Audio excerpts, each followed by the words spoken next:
the number one question I get from my community is, Fabi, how the heck do you manage a side hustle, a highly demanding full-time job as a senior director in product, and still have time for life? The truth is, it took me a long time to figure out what the best time management system really is. But once I did, let me tell you, it changed everything. I got monetized on YouTube in less than 9 months. I gained over 3 million impressions, and I consistently created 5-figure launches, all while being promoted from senior product manager to senior director in product in 2 years. I know, pretty wild. But here's the thing. I'm not telling this to brag. I'm just telling you that this is possible for you too. So in today's tutorial, I will tell you my 8 secrets on how I multiply my time. Some of the strategies will surprise you, while others you can literally implement today to get at least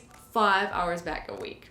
Yes. Let's start with the 9-to-5 job first, because if you don't optimize your 9-to-5 job, it's gonna be very, very hard to get time in for your side hustle. Number 1 secret is you gotta set goals in your 9-to-5. I'm always surprised whenever I coach my clients that they actually don't know what it takes to get to the next level. So have the conversation with your boss in your next one-on-one and ask, what are the 3 things I gotta do in order to get promoted to the next level? And this is really, really, really key, because if you don't know how your performance is measured, how are you going to perform in your job? You just don't know. It happens from time to time that your boss might even not know. So here is the best strategy. The way I would always think about your 3 goals for your 9-to-5 job is an RCL formula. What does that mean? Number 1, R stands for revenue. How can you increase revenue for the company? C, how can you decrease cost for the company? And L stands for leadership. Literally means how can you inspire others or empower others to either increase revenue or decrease cost. Like, that's literally your job. RCL. That's all it takes. So if you don't know what the 3 goals are, start with what is a goal that will increase revenue, and by how much you will be able to increase revenue. What are ways to decrease costs, and what are ways to show leadership where you literally inspire others to either increase revenue or decrease costs. So, however, this is kind of like the what. Like, what do you have to do in your job in order to get to the next level? There's also the how. How do you interact with your stakeholders, right? That's really, really key. So, secret number 2 is you gotta create a stakeholder map. So you really wanna see who actually will at the end of the year review your performance. And these are the people that you really need to set up one-on-one time with. And really make sure, like when you look at your calendar right now, how many of the meetings are actually one-on-one meetings with people in the company who actually will have like no impact on your review. And here's the thing, and this is why the stakeholder map is so key. A stakeholder map is literally like you're figuring out who influences who, right? And so that way you kind of like get a map and you see like, oh, your boss's boss is influenced by this person, right? And your boss's boss, it's always very important to have a really great relationship with them. Then make sure that the person who like influences, for instance, the boss's boss or whatever, like you make sure that you have a really great relationship there. And here's the other thing.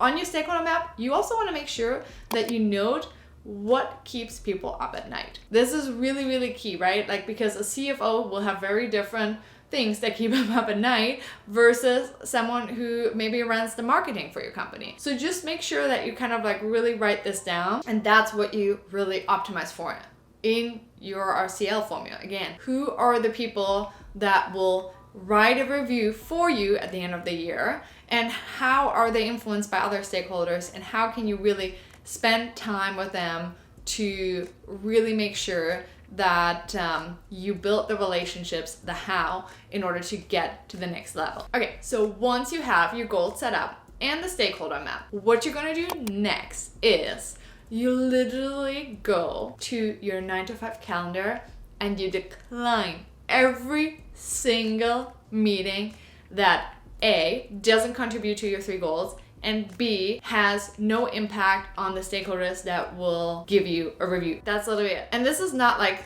a mean thing to do. It's literally just to keep you really, really focused. And if you're not focused on your 9-to-5 job and get results, it's gonna be very, very hard to get results in your side hustle. And once you decline all of these meetings, guess what's gonna happen? You have a lot of time back. So that brings me to the next secret, which is going to be time blocking. Time blocking. It's so crazy that not a lot of people actually do this. You get paid to deliver results. You don't get paid for the hours. I mean, maybe in some jobs, but you should get paid to get results. How do you get results? You're gonna work on your 3 goals every single day for at least 1 hour, and you block that time first thing in the morning. So before you even do any other things, always make sure that you focus on how can I get closer to the 3 goals in my 9-to-5 job. It's something that a lot of really successful entrepreneurs do, is they do the hardest thing that moves them to their goals fastest first thing in the morning. So really just do that. It's gonna be a huge game changer. Okay, here's a bonus tip. When you pull up your calendar could look a little bit all over the place, right? Like this. However, one of the most important things is to make sure that you work in blocks. So move meetings around so that you have more blocks of time grouped together, because context switching is a huge killer. And you know what's the biggest killer is if you have a 30-minute meeting, then you have a 30-minute break, 30-minute meeting, 30-minute break, 30-minute meeting, 30-minute break, 30-minute meeting, 30-minute break. Worst way to do this. Way better to just move them all together as a time block and then literally work off of that and use the other free time to make progress on your 3 goals. You really, really always want to stack meetings. This is so key. It will make all the difference. And then you can't really say like, oh, I can't find time to work on my side hustle. So these are the first 4 out of my 8 secrets on how I multiply my time. By the way, my name is Fabi, and if you're new to my YouTube channel, I share my entire side hustle journey here on how to balance it all, right? How can I work in a 9-to-5 and also create a side hustle? If you don't know, I'm a senior director in product for a big e-commerce company by day and a side hustle coach by night/morning. So if you've been craving that real time freedom, make sure to subscribe, because this is what this channel is all about, because I'm literally documenting my wins and, more importantly, my mistakes, so that you don't have to make them. Because also, succeeding in a 9-to-5 versus succeeding as an entrepreneur requires a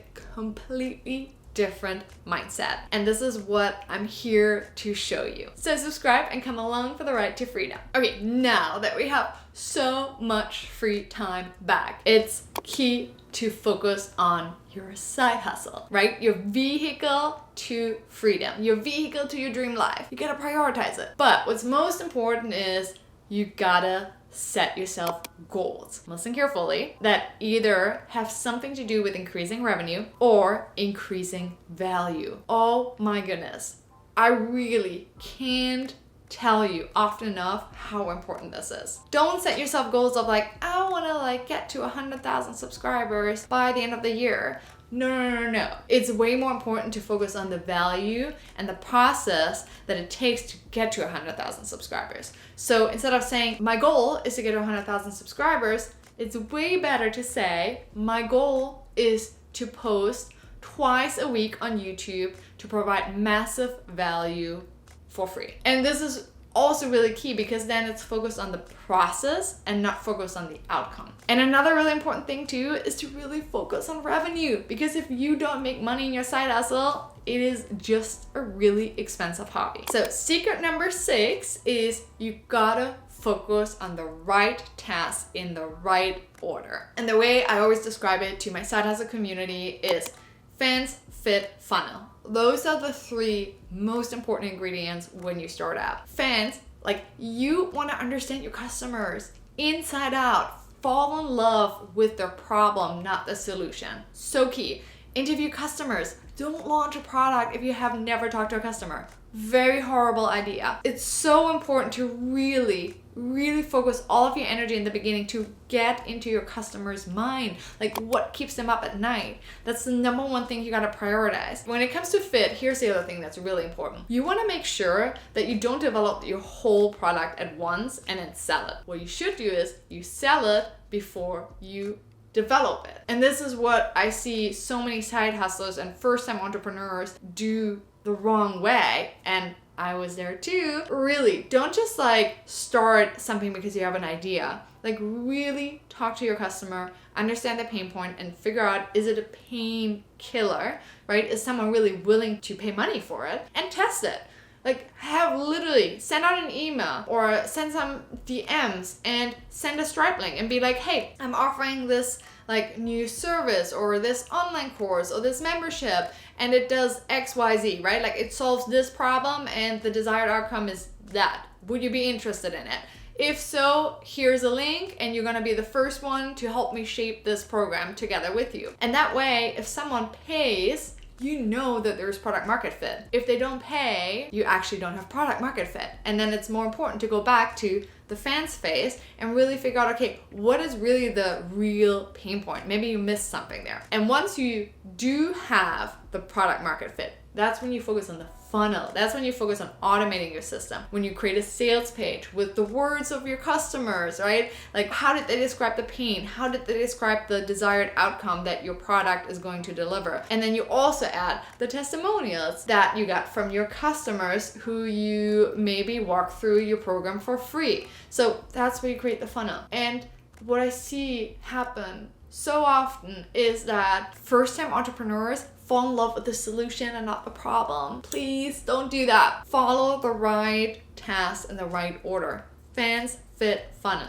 That is your success formula. And every amazing entrepreneur who's now really successful does exactly that. Next up, secret number 7, consistency over quantity. Gosh, I can't stress this often enough. It is insane to me how many people try to build their own business and then they go all in and like really, put so much time in it, and then it's not sustainable and they quit. And then it's like, entrepreneurship is not for me. No, you approach it the wrong way. Consistency over quantity. 30 minutes a day for a year or 4 years, so much more important than 30 hours for 1 month. Or like, really think about it this way. The insights will come over time. It's not about like how many hours you put in there. It's about working smarter. And 30 minutes a day for a year will always be better than 30 hours for 1 month. Okay, and then the last secret number 8, is pay yourself first. Do the hardest thing that brings you closer to your goal first thing in the morning, without like getting on your phone, checking Slack messages, checking emails like for your boss. No. Like, literally start with working for your dream first thing in the morning and doing the hardest thing first. This is so key because it really creates momentum. I can't stress how important this is, because you're sending just also a different signal to the universe. Instead of you grabbing your phone and like checking Slack and going into the mode of prioritizing everyone else but not yourself, you really want the universe to know every morning you work on your dream and you're committed. Coming back to the secret that I mentioned before, your goals need to be aligned with either increasing revenue or increasing value. So whatever you do first thing in the morning for your side hustle, it's the hard things.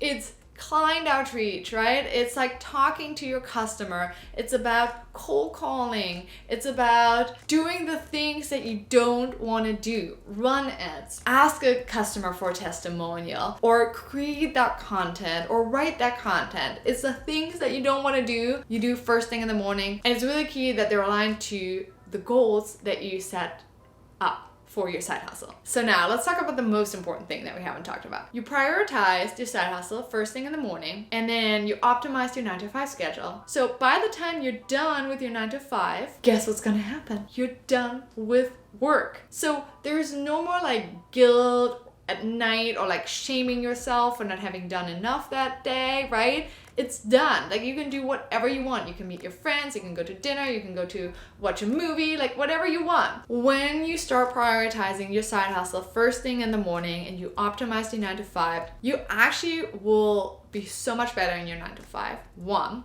And also the other thing too is like you already did the hardest thing for your side hustle that moves you closer to your goal of personal and financial freedom and time freedom, most importantly. You do this first thing in the morning, and guess what?